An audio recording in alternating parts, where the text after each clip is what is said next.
kun ga maganan tasbihin nan mutum ya rika ta subhanallah walhamdulillah la ilaha illallah allahu akbar la haula wala quwwata illa billah.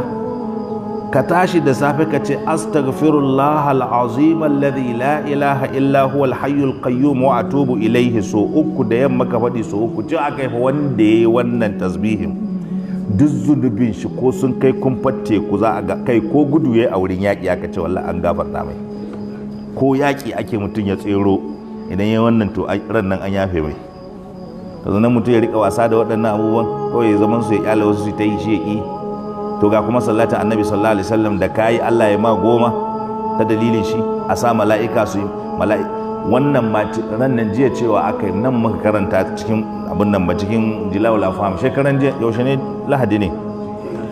cewa aka yi wanda ya ce Allahumma salli ala kuma dama mun karanta cikin wancan littafin mutanbihul mu'min cewa wanda